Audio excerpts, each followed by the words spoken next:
It's amazing how hard people make what a simple game it is. But of course, if they told everybody what a simple game it was, then 90% of the income or more of the people that were speaking would disappear. So it's really a little too much of us to expect of human nature that people will explain why they really aren't adding any value to what you can do by yourself, or actually I hate to use the example, but you can't have monkeys throwing darts at the page and take away the management fees and everything. I'll bet on the monkeys, but I don't consider them a superior species, and I don't want them to move next door instead of my next door neighbor or anything. But that is the way it's just the way it has to be. 워런 버핏이 강력하게 추천하는 책이 있습니다. 펀드 매니저들 말에 따라 투자를 할 바에는 차라리 원숭이가 고르는 주식에 투자를 하겠다는 그가 권하는 책. 증권사와 펀드 매니저들을 신랄하게 비꼬며 추천한 책. 오늘의 책, 고객의 요트는 어디에 있는가입니다.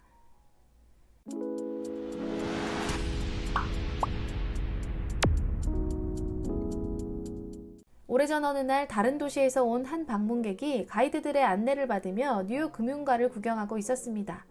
이들이 맨하튼 남쪽 배터리 공원에 도착했을 때 가이드 중 한 명이 정박 중인 멋진 배들을 가리키며 말했죠.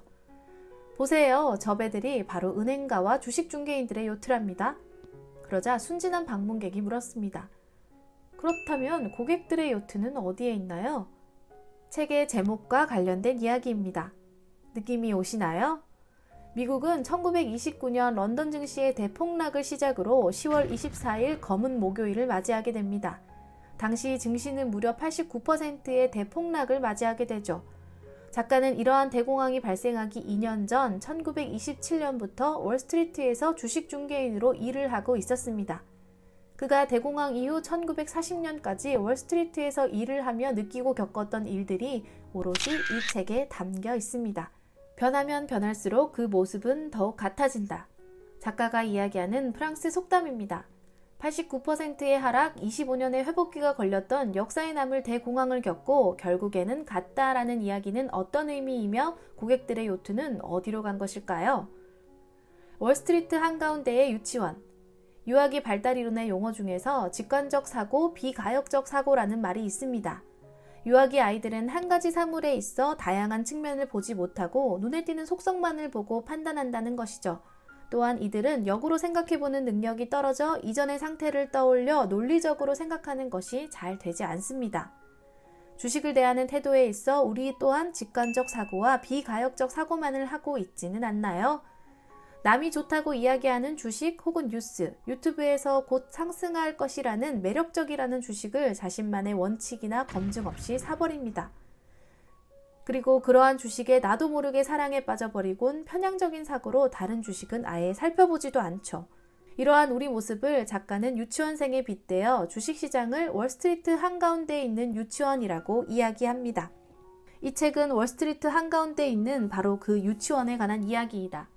월스트리트에 근무하는 사람들은 아주 능숙하게, 때로는 매우 명석하게 주식 시세를 알려주거나 사소한 거짓말을 한다. 그 다음 그들은 매우 중요한 일을 하고 있다고 느끼면서 자신들의 어리석은 생각을 발전시킨다. 주식 시세, 주문, 허풍, 사소한 거짓말은 주식 거래를 하는데 필수적인 것들이다. 주가 예측, 답이 없는 도전. 미국 3대 지수인 나스닥, 다우, S&P 500입니다. 누군가 이야기합니다. 경기가 좋아질 것이라는 기대감에 3대 지수가 오르다 장 막판에는 이익 실현을 위한 매도로 하락했다. 중국의 코로나 위기감으로 초반 투자 심리가 얼어붙어 사람들의 매도로 지수가 떨어지며 출발했지만 분기별 실적 기대감에 매수세가 붙어 주가를 밀어 올렸다. 예측치보다 낮은 소비자 물가지수, CPI 지수가 나왔으나 기대감이 과도하게 선반영되어 있어서 결국 지수는 하락할 것이다. 오늘은 주가 지수가 왜 오르고 내렸는지, 또 앞으로의 주가 방향은 어떨지 사실 저도 궁금하긴 합니다. 많은 사람들이 오늘의 지나간 지수의 흔적들을 보고 이랬을 것이다, 고로 이럴 것이다 라고 추정해서 당일 지수의 향방을 결론 짓곤 하죠. 하지만 이는 정말 믿을 만한 내용일까요? 경제적인 면에서 볼 때 투자 전망을 많이 하면 할수록 월스트리트에서는 더 많은 거래를 유발하며 따라서 더 많은 수수료를 챙길 수 있다. 우리는 이것이 올바른 형태는 아니라는 것을 알고 있다. 그러나 자리에 앉아서 보자. 오늘은 어떤 거짓말을 지어내서 고객들에게 말해줄까? 하고 궁리하는 월스트리트 직원은 사실 거의 없다. 그러나 오랜 세월 사람들을 관찰한 결과 나는 사람들의 일반적인 사고 과정은 우리 생각보다 훨씬 더 순수하다는 것을 알게 되었다.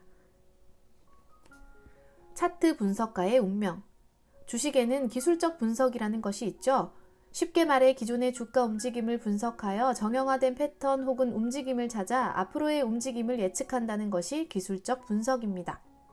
이동평균선, 골든크로스, 데드크로스, 추세선, 이들을 위한 장대양봉, 음봉, 윗꼬리, 아랫꼬리 등 이러한 화려한 용어들을 사실 저는 처음엔 이해조차 하지 못했습니다.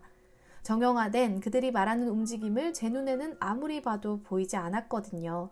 의심스럽기도 했고요. 작가는 딱 잘라서 이야기합니다. 차트를 아무리 뚫어지게 쳐다봐도 보이는 것은 과거의 실적밖에 없다. 과거의 실적을 통해 미래를 예측할 수 있다는 것은 역사는 반복된다라는 가정을 전제로 하는 것이죠. 하지만 2020년 누가 코로나 상황이 발생할 줄 알았을까요? 6개월 만에 회복해버릴 줄은요? 러시아 우크라이나 전쟁이 이렇게 오래갈지 예측했나요? 금리가 이렇게 가파르게 오를지 또한 우리는 몰랐습니다. 주가? 과연 누가 알까요? 지나간 모든 역사는 참고일 뿐이지 정답은 아닙니다. 물론 역사가 반복되는 것처럼 보이긴 한다. 하지만 딱히 그 패턴을 찾기 어려울 정도로 매우 느리고 무겁게 반복될 뿐이며 오히려 새로운 방향으로 진행되는 경우가 더 많다. 이는 적절한 설명 없이 그저 다음 1년 동안의 날씨를 예보해주는 농업 책력을 연상시킨다. 농업 책력 편집자들은 과거의 날씨를 보면서 매년 여름에는 더워지고 매년 겨울에는 추워진다는 것을 알고는 있지만 매일매일의 날씨가 어떻게 예측될지는 예측하지는 못한다. 차트 분석가들은 매우 신비로운 학작풍의 사람이긴 하지만 어째서인지 그들 대부분은 파산했다. 변하면 변할수록 그 모습은 더욱 같아진다. 고객들의 요트는 어디에 있나요? 이제 답이 조금은 되었을까요? 조금 생뚱맞지만 우리가 남과 다른 부자가 되기 위해서는 원시적 본능을 극복해야 합니다. 그래야 투자에 성공하고 돈을 벌 수 있어요. 지금 당장의 단기적인 이슈나 상황에 몰입하지 말고 길게 장기적으로 볼 수 있는 눈을 길러야 한다는 말입니다. 하지만 쉽지 않죠. 우리는 기존의 800만 년 인류의 역사 속에서 799만 년을 구석기인으로 살아왔기 때문입니다. 먹을 것이 없고 맹수의 위협이 도사리는 삶이 위태로운 급박한 상황 속에서 당장의 눈앞에 먹을 식량이 필요했고 지금 이 순간 맹수로부터의 위협을 피할 곳이 필요했으며 안전을 위해 무리지와 함께 모여 있어야 했기 때문입니다. 단기적인 시각과 무리지와 함께 행동하는 것은 생존을 위한 본능이기도 합니다. 그래서 그 본능을 억제하고 극복하는 것이 힘들지만 이를 극복해야만 남과 다를 수 있어요. 남들이 공포에 질릴 때 주식을 매수하고 군중 심리에 따라 이리 휘둘리고 저리 휘둘리지 않고 자신만의 투자 원칙으로 꾸준히 나아가야 합니다. 그러한 사람만이 투자에 성공할 수 있고 또 부자가 될 수 있습니다. 함께 책으로 공부하고 자신만의 투자 원칙을 세워보았으면 좋겠습니다. 시청해주셔서 감사합니다.